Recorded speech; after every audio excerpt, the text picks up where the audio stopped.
Well, it was, the time was my third time to experience cancer, and this time it was going to be in the hip. And the doctors had already confirmed it come back, but I had on Tuesday, the following Tuesday, I needed to go in to get another test to find out whether it was going to be chemo or radiation. And that Sunday night,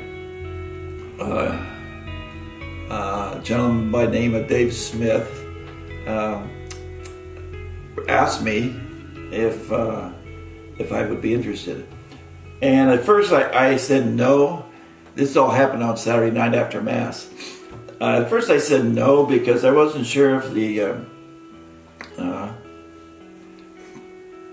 freshmen and the sophomores would understand what's going on.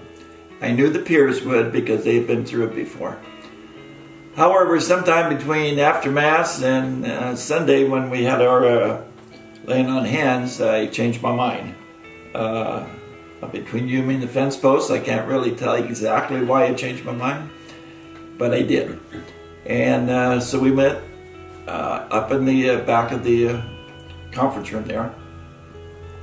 And there was about 60 freshmen and sophomores, Confirmation 1, Confirmation 2, and a number of peers that were there, some of which I had in my class the year before, or 2 years before.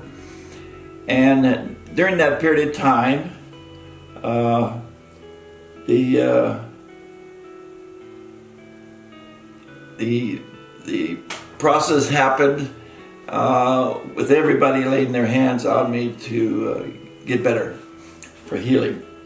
And it was, for me, obviously it was quite an experience.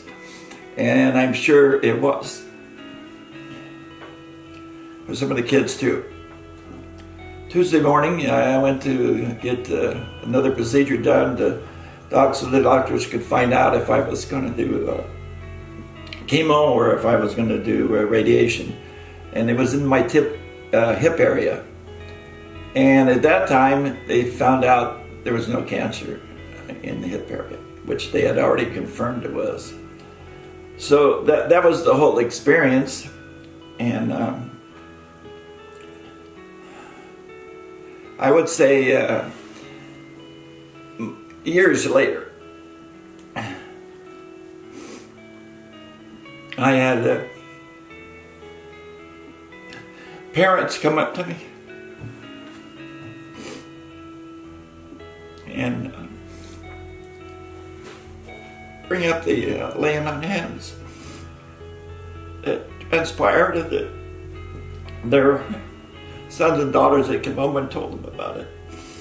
And as far as the healing was concerned, it had to be right there because that's only that happened. And as far as how it worked, as far as the healing process, I can't explain that. I know, and I'm sure most of you know, that it was the Lord that was involved in it, not me, not the doctors, nobody else except for those kids that day. And to this day, I had a hip replacement a few years ago, 2 years ago, and it had nothing to do with cancer though. It just had to do with the fact that, in fact, I need both hips replaced, but there's no cancer in either one of them. So it gave me quite a few years after that before there was a need to replace my hip. But the miracle was that the cancer was gone from the hip that night.